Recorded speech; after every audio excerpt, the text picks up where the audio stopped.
ഞാൻ Muneer Ahmed, vitality hub business കൺസൾട്ടൻസിൻ്റെ business development മാനേജറാണ്.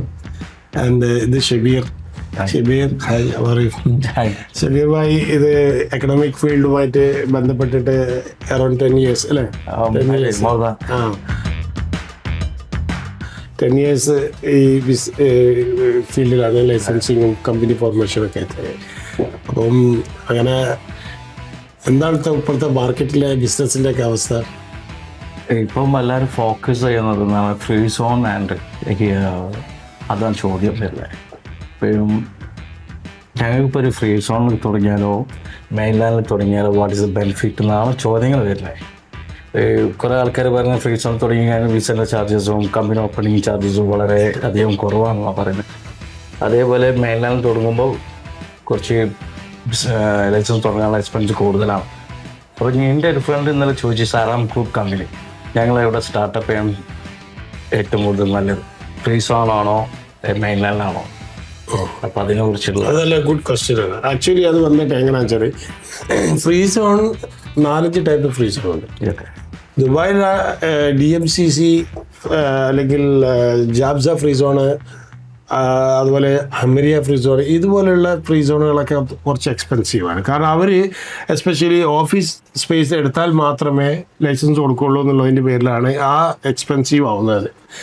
അതേസമയത്ത് മൈദാൻ ഫ്രീ സോൺ അല്ലെങ്കിൽ IFZA free zone, Ajman free zone, Ras Al Khaimah free zone, ഇവരൊക്കെ സ്റ്റാർട്ടപ്പിൻ്റെ ആളുകൾക്ക് ഒരു ഓഫീസൊന്നും ഇല്ലാതെ തന്നെ ഫ്ലെക്സി ഡെസ്കിൻ്റെ രജിസ്ട്രേഷനിൽ അവർ എന്ത് കൊടുക്കുന്നുണ്ട്, ലൈസൻസ് കൊടുക്കുന്നുണ്ട്. വളരെ ചീപ്പായിട്ടാണ് കൊടുക്കുന്നത്. 12,000, 13,000, 10,000 വരെ ലൈസൻസ് മാത്രമാണെങ്കിൽ 6,000, 5,000 ഒക്കെ കൊടുക്കുന്ന ഓരോ ഓപ്ഷൻസ് ഉണ്ട്.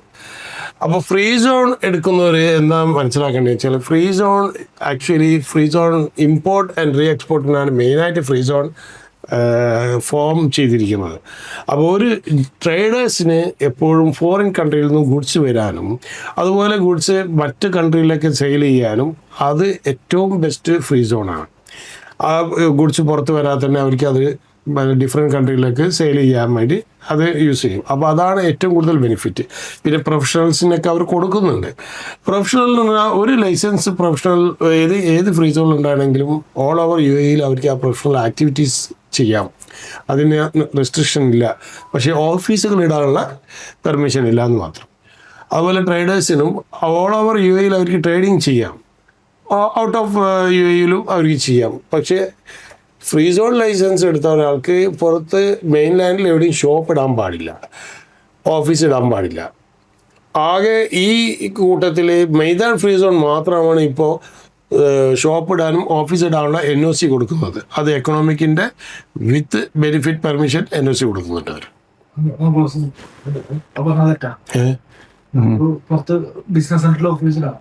ബിസിനസ് സെന്റർ വേറെ അല്ലേ, ഇത് പറയുന്ന ഷോപ്പിൻ്റെ കാര്യമില്ല. അല്ല, അത് ഒരു ക്വസ്റ്റ്യനാണ്. ഇപ്പോൾ ചോദിച്ചേ, ഇപ്പോൾ അവിടെ ഉള്ള പുറത്ത് ഓഫീസറാണ് അല്ലേ പറഞ്ഞത്? ഓഫീസല്ല ഞാൻ പറഞ്ഞ മെയ്താൻ ഫ്രീ സോൺ കൊടുക്കുന്ന ഷോപ്പിനുള്ള പെർമിഷൻ NOC. ബ്രാഞ്ചസാ ഓഫീസായാലും ഷോപ്സ് ആയാലും അവർക്ക് ഈ പുറത്ത് ബിസിനസ് ചെയ്യാനുള്ള പെർമിഷൻ കൊടുക്കുന്നുണ്ട്. അത് മെയ്താൻ ഫ്രീ സോൺ മാത്രമേ കൊടുക്കുന്നുള്ളൂ.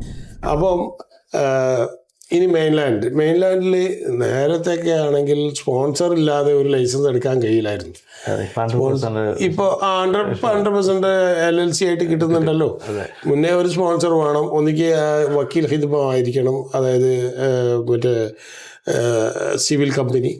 അതെല്ലാം കുറച്ചുകൂടി ഗ്രേഡ് വരികയാണെങ്കിൽ LLC ആണെങ്കിൽ പോലും പണ്ട് സ്പോൺസർ വേണം. നിങ്ങൾക്കറിയാം, നിങ്ങൾ കുറേ കാലമായിട്ട് ഇത് കണ്ടാൽ. ഇതിപ്പോൾ സ്പോൺസർ ഇപ്പോൾ ഇല്ലാത്ത കമ്പനീസിൽ LLC ഈ ടാക്സ് കൂടുതലാണ്. സ്പോൺസർ ഇല്ലാത്തതുകൊണ്ട് ഈ കമ്പനി ഓപ്പൺ ചെയ്യുന്ന ആൾക്കാർക്ക് എന്തെങ്കിലും ബുദ്ധിമുട്ടോ കാര്യങ്ങളോ അതൊന്നും ഇന്ന് വരെ റിപ്പോർട്ട് ചെയ്തിട്ടില്ല. ലൈസൻസ് ഫീസ് കൂടുതലാണ്. ലോക്കലിൻ്റെ പേരിൽ LLC ആയിട്ട് എടുക്കുമ്പോൾ ലോക്കൽ ഉണ്ടെങ്കിലും ഇല്ലെങ്കിലും ഫീസ് സെയിം ആണ്. അത് സിവിൽ കമ്പനി ആയിട്ട് എടുക്കുമ്പോൾ ലോക്കലിൽ ഉണ്ടെങ്കിൽ മാത്രമേ സിവിൽ കമ്പനി കിട്ടുള്ളൂ. അതെ, ഏജന്റ് വെച്ചിട്ടോ എടുക്കണം, അല്ലെങ്കിൽ സിവിൽ പാർട്ണറായിട്ട് എടുക്കണം. ഈ സിവിൽ കമ്പനിക്ക് ഈ ഫീസ് കുറവാണ്. സിവിൽ കമ്പനിക്ക് റെസ്ട്രിക്ഷൻ ഉണ്ട്. സിവിൽ കമ്പനി ദുബായിലെടുത്ത സിവിൽ കമ്പനി ദുബായിൽ മാത്രമേ ബിസിനസ് ചെയ്യാൻ പാടുള്ളൂ. LLCക്ക് ആണെങ്കിലാണ് മറ്റുള്ള കൺട്രികളിലേക്ക് ബിസിനസ് ചെയ്യാൻ പാടുള്ളൂ. അതുപോലെ ഒരു ബ്രാഞ്ച് ഓപ്പൺ ചെയ്യണമെങ്കിൽ സിവിൽ കമ്പനിക്ക് ബ്രാഞ്ച് ഓപ്പൺ ചെയ്യാനുള്ള പെർമിഷൻ ഇല്ല. ഒരൊറ്റ ഷോപ്പ് അല്ലെങ്കിൽ ഒരു ബിസിനസ്സേ ചെയ്യാൻ പാടുള്ളൂ. ഒന്നിലധികം ബ്രാഞ്ചുകൾ ഇടണമെങ്കിൽ LLC ആയിരിക്കണം. അപ്പോൾ ഈ LLC എന്ന നിലയിൽ നമുക്ക് പോകുമ്പോഴാണ് ഈ ഒരാളിപ്പോൾ ഏത് തരം ബിസിനസ്സാണ് അവർ ചെയ്യുന്നത് എന്ന് ആദ്യം അറിയണം. അവരുടെ ബിസിനസ്സിൻ്റെ ആക്ടിവിറ്റി ഏതാണ് മാച്ചിങ്, ഫ്രീ സോൺ ആണോ അതല്ലെങ്കിൽ മെയിൻലാൻഡ് ആണോ, അതും അല്ലെങ്കിൽ ട്രേഡർ ആണോ. ട്രേഡറിൽ കൂടി ഇപ്പോൾ ബിസിനസ് ആകുമ്പോൾ കുറഞ്ഞ വിലക്ക് ഇപ്പോൾ ട്രേഡർ ലഭിക്കുന്നുണ്ട്. ഒരു ഫ്രീ സോണിൻ്റെ ലൈസൻസ് ഫീസിൻ്റെ പകുതി ഫീസ് കൊടുത്താൽ നമുക്ക് മെയിൻലാൻഡിൽ ട്രേഡർ ലൈസൻസ് കിട്ടും. ട്രേഡറിൽ നിങ്ങൾക്ക് വിസ അലൗഡ് അല്ല എന്ന് മാത്രം. ബാക്കി എല്ലാ ബിസിനസ്സും സാധാരണ മെയിൻലാൻഡിൽ ലൈസൻസ് ചെയ്യുന്ന പോലെ ചെയ്യാം. ഷോപ്പ് ഇടാനുള്ള പെർമിഷൻ ഇല്ല, ഓഫീസ് ഇടാൻ പാടില്ല. എനിക്ക് എന്നോട് ഏറ്റവും കൂടുതൽ ചോദ്യം വരുന്നത് പറഞ്ഞാൽ ഫ്രീ സോണിൽ ട്രാൻസ്പോർട്ട് കമ്പനി എങ്ങനെ ഓപ്പൺ ചെയ്യാം? ഫ്രീ സോണിൽ ട്രാൻസ്പോർട്ട് കമ്പനി ഓപ്പൺ ചെയ്യുന്നതുകൊണ്ട് യാതൊരു വിരോധമില്ല. RTIന്റെ അപ്രൂവലും കിട്ടും. പക്ഷേ അവിടെ പ്രോബ്ലംസ് വരുന്നത് വെച്ചാൽ എന്ത് ടൈപ്പ് ട്രാൻസ്പോർട്ട് കമ്പനി, ഇപ്പോൾ റെൻ്റേ കാർ ആണെങ്കിൽ റെൻ്റേ കാർ ഫ്രീ സോണിൽ ചെയ്താണെങ്കിൽ റെൻ്റേ കാർ നിങ്ങൾക്ക് ഷോപ്പ് ഇട്ടിട്ട് ചെയ്യാൻ പാടില്ല. ആ സമയത്ത് നിങ്ങൾക്ക് ഓൺ കോളിൽ റെൻ്റേ കാർ സപ്ലൈ ചെയ്യാം. ആപ്പ് ഉണ്ടാക്കിയിട്ട് ആപ്പിൽ കണക്ട് ചെയ്തുകൊണ്ട് ആപ്പിൽ ആളുകളെ സജസ്റ്റ് ചെയ്ത് നമ്മൾ ഡ്രൈവ് ഒക്കെ പോലെ അവർക്ക് ഈ റെൻ്റേ കാർ ചെയ്യാം. ഓൾ ഓവർ UAE അവർക്ക് ചെയ്യാം. അതിന് ഫ്രീ സോണിലെ ഒരു ലൈസൻസ് ഉണ്ടായാൽ മതി. റെൻ്റേ കാർ യൂസ്ഡ് കാർ ട്രേഡിങ് ചെയ്യുന്ന ആളുകൾക്ക് ഫ്രീ സോണിൽ വെച്ചാണ്. യൂസ്ഡ് കാർ മെയിൻലാൻഡിൽ ചെയ്യണമെങ്കിൽ റാസൽ കോറിൽ ഒരു ഷോപ്പ് ഉണ്ടാവണമെന്ന് നിർബന്ധമാണ്. ആ ഷോപ്പില്ലാതെ ഒരിക്കലും യൂസ്ഡ് കാർ ദുബായിൽ എടുക്കാൻ പറ്റില്ല.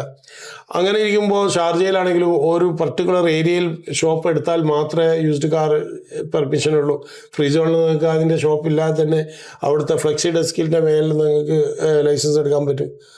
Used car import and re export ചെയ്യുകയോ അല്ലെങ്കിൽ യൂസ്ഡ് കാർ ബൾക്കായിട്ട് സെയിൽ ചെയ്യുന്ന ഒരാൾക്ക് ഫ്രീ സോണിലെ ലൈസൻസ് എടുത്ത് ചെയ്യാവുന്നതുള്ളൂ. അവർക്ക് ഇത്ര സ്പേസ്, ഒരു സ്പേസിൻ്റെ റെസ്ട്രിക്ഷൻസ് ഇല്ല. മെയിൻലാൻഡിൽ മാത്രമേ ആ റെസ്ട്രിക്ഷൻ ഉള്ളൂ, ഫ്രീ സോണിൽ അതില്ല. അപ്പോൾ ജനറൽ ട്രേഡിംഗ് ലൈസൻസ് ഇപ്പോൾ പുതിയൊരു ഓഫർ എത്ര ചെറിയ പൈസയിൽ ഫ്രീ സോണിൽ ഓപ്പൺ ചെയ്യാം. ഫ്രീ സോണിൽ മെയിൻലാൻഡിൽ മേ ബി 32,000 അറൗണ്ട് വരുന്നുണ്ട്. 32,000 വരും. എന്നാണ് ഡിഫറെൻ്റ് അതിലെ പ്രൈസിന് ബെനിഫിറ്റ്. അതാണ് ജനറൽ ട്രേഡിംഗ് എന്ന് പറഞ്ഞാൽ നിങ്ങൾക്ക് ഒരുപാട് ആക്ടിവിറ്റീസ് ട്രേഡ് ചെയ്യാൻ പറ്റുന്ന ലൈസൻസാണ് ജനറൽ ട്രേഡിംഗ്. വിത്തൗട്ട് പെട്രോളിയം അല്ല, ചില ആക്ടിവിറ്റീസ് അതിൽ എക്സ്റ്റേണൽ അപ്രൂവലുള്ള എല്ലാ ആക്ടിവിറ്റീസും അതിൽ റെസ്ട്രിക്ഷൻ അല്ല, ആക്ച്വലി പെർമിറ്റഡ് അല്ല. പെർമിറ്റഡ് ആക്കണമെങ്കിൽ എന്താണ് നിങ്ങൾ ചെയ്യാൻ പോകുന്നത് ആ പെർമിറ്റ് ആക്ടിവിറ്റി ആഡ് ചെയ്ത് കഴിഞ്ഞാൽ നിങ്ങൾക്ക് ആ അതോറിറ്റിയിൽ നിന്ന് അപ്രൂവൽ കിട്ടും.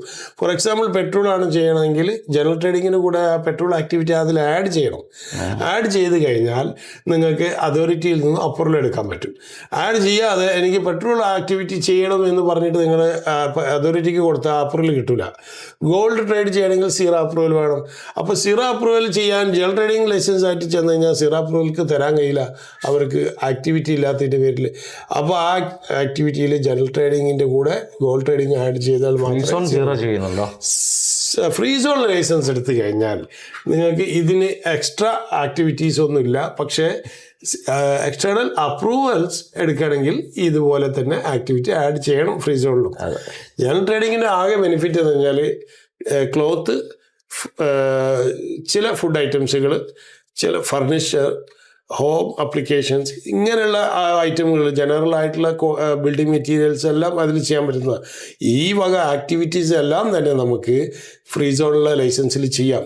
മെയിൻലാൻഡിൽ ചെയ്യുന്ന അതേപോലെ തന്നെ മെയിൻലാൻഡിൽ ഒരു ജനറൽ ട്രേഡിംഗ് ലൈസൻസ് എടുത്താൽ നിങ്ങൾക്ക് എവിടെ വേണമെങ്കിലും ഷോപ്പ് ഇടാം. ആ ഷോപ്പിൽ നിങ്ങൾക്ക് എല്ലാ ഐറ്റംസും വിൽക്കാം, മാറ്റി മാറ്റി ഗുഡ്സുകൾ സെയിൽ ചെയ്യാം. റിസ്ട്രിക്റ്റഡ് ആയ ആക്ടിവിറ്റി, റിസ്ട്രിക്റ്റഡ് അല്ല, ഈ കൺട്രോൾഡ് ആയ ആക്ടിവിറ്റീസ് മാത്രം ചെയ്യാൻ പാടില്ല. ചെയ്യണമെങ്കിൽ എക്സ്റ്റേണൽ അപ്രൂവൽ എടുക്കണം. Okay, thank you. ഇപ്പോൾ ഏറ്റവും കൂടുതൽ വലിയ ക്വസ്റ്റ്യൻസ് വന്നുകൊണ്ടിരിക്കുന്നത് മെയിൻലാൻഡിൽ ഒരു ബിസിനസ് ഓപ്പൺ ചെയ്ത് കഴിഞ്ഞാൽ 2 പാർട്ണർ വിസ അടിക്കാനുള്ള പ്രൊസീജിയറൊക്കെ എൻട്രലി ഡിഫറെൻ്റ് ആയിട്ടുണ്ട്. അതേ സെയിം തന്നെയാണോ ഫ്രീ സോൺ? ഫ്രീ സോണിൽ അങ്ങനെ റെസ്ട്രിക്ഷൻ ഇല്ല. ഫ്രീ സോണിൽ നിങ്ങൾക്ക് പാക്കേജ് ആയിട്ടാണ് വരുന്നത്. 1 visa package, 2 visa package, 3 visa package, അങ്ങനെ multiple visa package. No need bank account. Free സോണിൽ ബാങ്ക് അക്കൗണ്ടിൻ്റെ ആവശ്യമില്ല. പക്ഷേ ബാങ്ക് അക്കൗണ്ട് ഫ്രീ സോണിൽ ലൈസൻസ് എടുത്തു കഴിഞ്ഞാൽ നെക്സ്റ്റ് ഇയർ റിന്യൂ ചെയ്യുന്നതിന് മുന്നേ അവർക്ക് ഓഡിറ്റ് റിപ്പോർട്ട് സബ്മിറ്റ് ചെയ്യണം. അത് നിങ്ങൾ ബാങ്ക് അക്കൗണ്ട് ഉണ്ടെങ്കിൽ മാത്രമേ ഓഡിറ്റ് റിപ്പോർട്ട് പ്രോപ്പറായിട്ട് സബ്മിറ്റ് ചെയ്യാൻ പറ്റുള്ളൂ. അതുകൊണ്ട് ബാങ്ക് അക്കൗണ്ട് എടുക്കുന്നത് ഒരു ബിസിനസ് ഒരാൾ ചെയ്യാൻ ഉദ്ദേശിച്ചാൽ ദുബായിൽ UAE ഒരു ബിസിനസ് ചെയ്യാൻ ഒരാൾ ഉദ്ദേശിച്ചാൽ ബാങ്ക് അക്കൗണ്ട് മാൻഡറ്ററിയാണ്. അയാൾക്ക് ആ ബിസിനസ് പിന്നെ പ്രോപ്പർ വേയിൽ ചെയ്യണമെങ്കിൽ ബാങ്ക് ത്രൂ ബിസിനസ് ചെയ്യണം. ഇത് നമ്മളെന്താ ചെയ്യുന്നതെന്ന് ഗവൺമെന്റിന് മനസ്സിലാവില്ല ബാങ്ക് അക്കൗണ്ട് ഇല്ലെങ്കിൽ. അപ്പോൾ ബാങ്ക് അക്കൗണ്ട് മാൻഡറ്ററി. ആർക്കാണ് ബാങ്ക് അക്കൗണ്ട് ബുദ്ധിമുട്ടുള്ളത്? ഇവിടെ എത്രയോ ബാങ്ക് ഏജന്റുമാരുണ്ട്. ബാങ്കിൽ തന്നെ ചെന്ന് കഴിഞ്ഞാൽ അവർ എല്ലാം സെറ്റപ്പ് ചെയ്ത് തരുന്നിട്ട് കുറഞ്ഞ സർവീസ് ചാർജിലെ ബിസിനസ് ബാങ്ക് അക്കൗണ്ടിന് വേണ്ടി എടുക്കുന്നുള്ളൂ. അത് നിങ്ങൾക്ക് ചെക്കായിട്ട് വാങ്ങാം, ചെക്ക് ആളുകൾക്ക് കൊടുക്കാം. ബിസിനസ് ചെയ്യുമ്പോൾ അത് റിപ്പോർട്ട് എടുക്കുമ്പോൾ FTA റിപ്പോർട്ടിലേക്ക് നിങ്ങൾ ബാങ്ക് അക്കൗണ്ടിൻ്റെ സ്റ്റേറ്റ്മെൻറ്റ് കാണിക്കാം. ഇതൊക്കെ ബെനിഫിറ്റാണ് ഫ്യൂച്ചറിലൊക്കെ. ഇപ്പോൾ എൻ്റെ ഒരു കസ്റ്റമർ ഇപ്പോൾ 24 years ആയിട്ട് ഫ്രീ സോണിൽ ബിസിനസ് ചെയ്തുകൊണ്ടിരിക്കുകയാണ്. അപ്പോൾ അയാൾക്ക് ഒരു golden visa procedure same mainland മതി 2 million പ്രോഫിറ്റ് ഷെയർ ആണോ, അല്ലാതെ സെയിം പ്രൊസീജിയർ തന്നെയാണോ? മെയിൻലാൻഡ് ഡിഫറെൻറ്റ് മെയിൻലാൻഡിലായാലും ഫ്രീ സോണിലായാലും ഗോൾഡൻ വിസക്ക് 2 million പ്രോഫിറ്റ് പെർ പേഴ്സൺ ഉണ്ടായിരിക്കുക എന്നുള്ളത് നിർബന്ധമാണ്. അവരെ ക്രൈറ്റീരിയയിൽ പെട്ടതാണ്. ബിസിനസ് മാനുള്ള ക്രൈറ്റീരിയ അതാണ്. ഒരു എംപ്ലോയി ആണെങ്കിൽ മെയിൻലാൻഡ് ആയാലും ഫ്രീ സോണിലായാലും അവർക്ക് 30,000. എനിക്കിപ്പോൾ ഫ്രീ സോണിലും കമ്പനിയിൽ ബിസിനസ് ഉണ്ട്, മെയിൻലാൻഡിലും ബിസിനസ് ഉണ്ട്, 2 ലൈസൻസ് ഉണ്ട്. എനിക്ക് ഈസി ആക്സസ് ഫ്രീ സോണാണോ മെയിൻലാൻഡിലാണോ ഗോൾഡൻ വിസ അടിക്കാൻ? ഗോൾഡൻ വിസ മെയിൻലാൻഡിൽ മാത്രമല്ല അടിക്കുന്നുള്ളൂ, ഫ്രീ സോണിൽ ഗോൾഡൻ വിസ അടിക്കുന്നില്ല. അതാണ് പ്രശ്നം. അതാണ് വേണ്ടത്. ഫ്രീ സോൺ ഗോൾഡൻ വിസ അടിക്കുന്നു. അതാണ് നമ്മൾ ചെയ്യേണ്ടത്. കുറെ ആൾക്കാർക്ക് ഇങ്ങനെ ഫ്രീ സോണിൽ ചെയ്യാം, മറ്റേ ചെയ്യാന്നൊക്കെ പറഞ്ഞു ഫ്രീ സോണിന്റെ ഡോക്യുമെന്റ് സബ്മിറ്റ് ചെയ്യുന്നു എന്ന് മാത്രമേ ഉള്ളൂ. ഗോൾഡൻ വിസ അതോറിറ്റി മെയിൻലാൻഡിലാണ് ഉള്ളത്. എമിഗ്രേഷൻ്റെ അണ്ടറിൽ വരുന്നതാണ്. മെയിൻലാൻഡ് ആയാലും ഫ്രീ സോൺ ആയാലും എമിഗ്രേഷൻ ഒന്നാണ്. അതാണ്. പിന്നെ മോസ്റ്റ്ലി ഇപ്പോൾ ആളുകൾ കൂടുതൽ ഇൻട്രസ്റ്റ് കാണിക്കുന്നത് E-commerce ബിസിനസ്സാണ്. അത് E-commerce ബിസിനസ് മെയിൻലാൻഡിൽ ഭയങ്കര വലിയ ഹെഡേക്കാണ്. അത് ആളുകൾക്ക് അറിയുന്നില്ല. മെയിൻലാൻഡിൽ ആളുകൾ E-commerce എടുക്കാൻ വേണ്ടി വരുന്നു. E-commerce ഏറ്റവും സൂട്ടബിൾ ആയിട്ടുള്ളത് ഫ്രീ സോണിലാണ്. ഫ്രീ സോണിൽ E-commerce എന്ന് പറഞ്ഞ ആക്ടിവിറ്റി ഉണ്ട്. ആ ആക്ടിവിറ്റി എടുക്കാം. അതിന് കൂടെ ഒരു ജനറൽ ട്രേഡിങ് എടുത്താൽ നിങ്ങൾക്ക് എല്ലാ ആക്ടിവിറ്റിയും അതിൽ E-commerce ചെയ്യാം, ഓൺലൈനിൽ ട്രേഡ് ചെയ്യാം. മെയിൻലാൻഡിലുള്ളത് E-commerce ഇല്ല, പോർട്ടൽ എന്നുള്ളതാണുള്ളത്. പോർട്ടലിലുള്ളത് മറ്റുള്ളവരുടെ ഗുഡ്സ് നമുക്ക് സെയിൽ ചെയ്യാനുള്ള മീഡിയേറ്റ് ആയിട്ടാണ് ആ പോർട്ടലിൻ്റെ ആക്ടിവിറ്റി ഉള്ളത്. നമ്മളെ ഗുഡ്സ് സെയിൽ ചെയ്യാൻ പാടില്ല. അപ്പോൾ നമ്മുടെ ഗുഡ്സ് സെയിൽ ചെയ്യണമെങ്കിൽ പോർട്ടലും വേണം, അതിന് കൂടെ ജനറൽ ട്രേഡിങ്ങോ അല്ലെങ്കിൽ മറ്റേതെങ്കിലും ഏത് ഗുഡ്സാണ് നമ്മൾ സെയിൽ ചെയ്യാൻ ഉദ്ദേശിക്കുന്നത് ആ ഗുഡ്സിൻ്റെ ആക്ടിവിറ്റി ലൈസൻസ് ഉണ്ടായിരിക്കണം. അപ്പോൾ നമുക്ക് E-commerce പോലെ മെയിൻലാൻഡിൽ ഈ ആക്ടിവിറ്റി ചെയ്യാൻ പറ്റും. അതുപോലെ സ്പോർട്സ് അതോറിറ്റിയോ ഫ്രീ സോണിൽ സ്പോർട്സ് അതോറിറ്റിയോ സ്പോർട്സിൻ്റെ അതോറിറ്റി അങ്ങനെ അപ്രൂവൽസ് ഒക്കെ ഈസി ആണോ ഫ്രീ സോണിൽ? ഫ്രീ സോണിലെ ലൈസൻസ് അപ്രൂവൽ എടുക്കാൻ മെയിൻലാൻഡിലാണ് അതോറിറ്റി എല്ലാം ഉള്ളത്. നോർമൽ കേസുകളിൽ ഇപ്പം ജാബ്സ അല്ലെങ്കിൽ DMCC പോലുള്ള വലിയ ഫ്രീ സോണുകൾ അവർ തന്നെയാണ് അതോറിറ്റി അപ്രൂവൽ എടുത്ത് കൊടുക്കുന്നത്. ഈ Ajman free zone, Ras al Khaimah free zone, Maidan free zone പോലത്തെ ചെറിയ ഫ്രീ സോണുകൾ അവർ അതോറിറ്റി അപ്രൂവൽ എടുത്ത് കൊടുക്കില്ല. അത് നമ്മളെടുത്ത് ചെയ്ത് കൊടുക്കണം. അവർ ലൈസൻസ് ഇഷ്യൂ ചെയ്തിട്ട് അതിന് ശേഷമാണ് നമ്മൾ അപ്രൂവൽ എടുക്കാൻ ചെയ്യുന്നത്. അപ്പോൾ അപ്രൂവൽ എടുക്കുമ്പോൾ അവർ ആവശ്യപ്പെടുന്ന ചില ഡോക്യുമെൻ്റ് ഫ്രീ സോണിലാകുമ്പോൾ ചിലപ്പോൾ ബുദ്ധിമുട്ടുണ്ടാകും. അവർ ഉദ്ദേശിക്കുന്ന ഡോക്യുമെൻറ്റുകൾ നമുക്ക് സബ്മിറ്റ് ചെയ്യാൻ കഴിയാതാവും. കോൺട്രാക്റ്റുകൾ, ലൊക്കേഷൻ മാപ്പ്, എഫക്ഷൻ പ്ലാൻ, ഇതൊക്കെ ആവശ്യപ്പെടുന്ന ചില ആക്ടിവിറ്റീസ് ഉണ്ട്. അങ്ങനെയൊക്കെ വരുമ്പോൾ നമുക്ക് ഫ്രീ സോണിലെ ലൈസൻസ് കൊണ്ട് അതോറിറ്റി അപ്രൂവൽ എടുക്കാൻ പ്രയാസമുണ്ടാകും. സ്പോർട്സ് പോലെയുള്ള സ്പോർട്സ് ട്രെയിനിങ് പോലത്തെ ആക്ടിവിറ്റി ആണെങ്കിലും ബിൽ ബോർഡ് വെക്കുന്ന വലിയ ആക്ടിവിറ്റി, അങ്ങനത്തെ ആക്ടിവിറ്റി ഒന്നും ഫ്രീ സോണിൽ എടുക്കാതിരിക്കുന്നതാണ് നല്ലത്. കാരണം എന്താ വെച്ചാൽ അതോറിറ്റി അപ്രൂവൽ പ്രോപ്പറായിട്ട് എടുക്കാൻ കഴിയില്ല, അവർ അപ്രൂവൽ ആക്കില്ല. അവരുദ്ദേശിക്കുന്ന ക്രൈറ്റീരിയ കംപ്ലീറ്റ് ചെയ്യാൻ നമുക്ക് പറ്റാതാവും. ആദ്യം ഞങ്ങളിപ്പോൾ ദുബായിൽ ഒരു സൈൻ ബോർഡിൻ്റെ അപ്രൂവൽ എടുക്കണമെങ്കിൽ മുനിസിപ്പാലിറ്റി ത്രൂ ചെയ്യണം. ഇപ്പം അഡ്വർടൈസ്മെൻറ്റ് കമ്പനി ത്രൂ ചെയ്യുന്നൊരു ന്യൂസ്, അവരുടെ ലൈസൻസ് അണ്ടർ ദ ലൈസൻസിലെ അത് ചില സൈൻ ബോർഡിൻ്റെ പെർമിഷൻ എടുക്കാനുള്ള പെർമിഷൻ ഈ അഡ്വർടൈസ്മെൻറ്റ് കമ്പനിക്കേ ഉള്ളൂ. കാരണം അതിന് മീഡിയ അപ്രൂവൽ എടുക്കേണ്ടി വരും. മീഡിയ അപ്രൂവൽ സാധാരണ ഒരു ഷോപ്പുള്ള ഒരാൾക്ക് മീഡിയ അപ്രൂവൽ എടുക്കാൻ അയാൾക്ക് മീഡിയ ലോഗിൻ ചെയ്യാനുള്ള രജിസ്ട്രേഷൻ ഉണ്ടാവില്ല. അത് ചെയ്യണമെങ്കിൽ ഏതെങ്കിലും മീഡിയൻ്റെ ആളുകൾക്ക് അവർക്ക് വേണ്ടിയിട്ട് ഇത് ചെയ്യാമെന്ന് പറഞ്ഞിട്ട് എപ്പോഴും എടുക്കാൻ പറ്റും. അതുകൊണ്ട് എല്ലാ ആക്ടിവിറ്റിയും എല്ലാ സൈൻ ബോർഡിനും ആവശ്യമില്ല. ഷോപ്പിൻ്റെ ഫ്രണ്ടിൽ വെക്കുന്ന സൈൻ ബോർഡിന് ആവശ്യമില്ല. ഓഡിയൻസ് ആയിട്ട് വയ്ക്കുന്ന സൈൻ ബോർഡിനും അതുപോലുള്ള ബിൽ ബോർഡിനൊക്കെയാണ് ആവശ്യം വരുന്നത്. അപ്പോൾ ഈ ഒരു അഡ്വർടൈസ്മെൻറ്റ് കമ്പനി ഞാൻ സ്റ്റാർട്ടപ്പ് ചെയ്യുകയാണെങ്കിൽ, ഒരു കസ്റ്റമർ സ്റ്റാർട്ടപ്പ് ചെയ്യുകയാണെങ്കിൽ മീഡിയൻ്റെ അപ്രൂവൽ ഫസ്റ്റ് വേണം? ഫസ്റ്റ് അല്ല എടുക്കണ്ടേ, മീഡിയൻ്റെ അപ്രൂവൽ എടുക്കണം. മീഡിയൻ്റെ അപ്രൂവൽ 2 രീതിയിലുണ്ട്. ചില ആക്ടിവിറ്റീസിന് മീഡിയൻ്റെ approval, initial approval trade name എടുത്ത ശേഷം ഇമ്മീഡിയറ്റ് മീഡിയയിൽ രജിസ്റ്റർ ചെയ്ത് അപ്രൂവൽ എടുക്കണം. ചില ആക്ടിവിറ്റി ലൈസൻസ് എടുത്ത ശേഷം നമുക്ക് ഇപ്പോൾ മീഡിയ റിലേറ്റഡ് ആയ ചില ഐറ്റംസ്, ബുക്ക് പബ്ലിഷ് ചെയ്യാൻ ഉദ്ദേശിക്കുന്ന ആക്ടിവിറ്റീസൊക്കെ ആണെങ്കിൽ, മാഗസീൻ, ന്യൂസ് പേപ്പർ പോലത്തെ ആക്ടിവിറ്റീസൊക്കെ ആണെങ്കിൽ ലൈസൻസ് എടുത്ത ശേഷമാണ് അവരെ അപ്രൂവൽ വേണ്ടിയത്. ഇപ്പോൾ ഓവറോൾ പുതിയ ജനറേഷനിലെ എല്ലാ ആൾക്കാരും നോക്കുന്ന ഇവിടെ നിന്ന് ദുബായിൽ വന്നിട്ട് അവർ ഇൻസ്റ്റാഗ്രാം മറ്റേ അഡ്വർടൈസ്മെൻറ്റിനാണ് ഫോക്കസ് ചെയ്തത്. ഇൻസ്റ്റാഗ്രാം പോലത്തെ സോഷ്യൽ മീഡിയയിൽ ലൈസൻസ് ആണ് അധികം ഫോക്കസ് ചെയ്ത് വരുന്നത്. അപ്പോൾ അവർക്ക് ഈസി ആയിട്ട് യൂസ് ചെയ്യാൻ പറ്റിയ ഞങ്ങളെ കയ്യിലുള്ള ആക്ടിവിറ്റീസ് ആയതാണ്. Social marketing wise social media എന്നുള്ള ഒരു ആക്ടിവിറ്റിയാണ്. അത് ഈ ട്രേഡർ ലൈസൻസിൽ കിട്ടും. അത് വളരെ കുറഞ്ഞ ചാർജുകൾ അതിന് വരുന്നുള്ളൂ. വീട്ടിലിരുന്ന് ചെയ്യാം.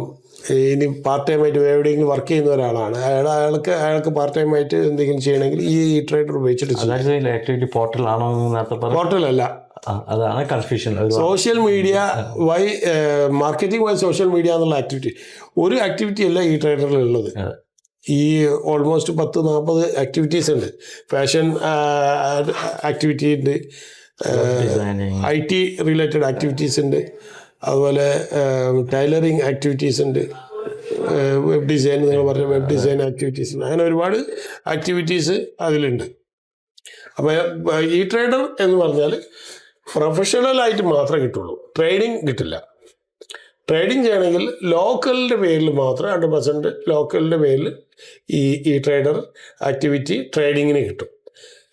അവർക്ക് വീട്ടിൽ പുറത്തിറങ്ങി മാർക്കറ്റ് ചെയ്യാൻ പറ്റും. അപ്പോൾ അതിനുള്ള പെർമിഷനാണ് ഈ ലൈസൻസ്. ലൈസൻസ് എടുത്തു കഴിഞ്ഞാൽ അവർക്ക് even document clearance company like business setup കമ്പനിക്ക് പോലും ഈ ട്രേഡർ ലൈസൻസ് എടുത്ത് ചെയ്യാം. സിംഗിൾ ഓണറായിട്ട് അയാൾ മാത്രം വർക്ക് ചെയ്യുന്ന ഫ്രീലാൻസ് PRO ആയിട്ട് അയാൾക്ക് വർക്ക് ചെയ്യണമെങ്കിൽ ഈ ട്രേഡർ ലൈസൻസ് എടുത്താൽ അവർക്ക് വർക്ക് ചെയ്യാം.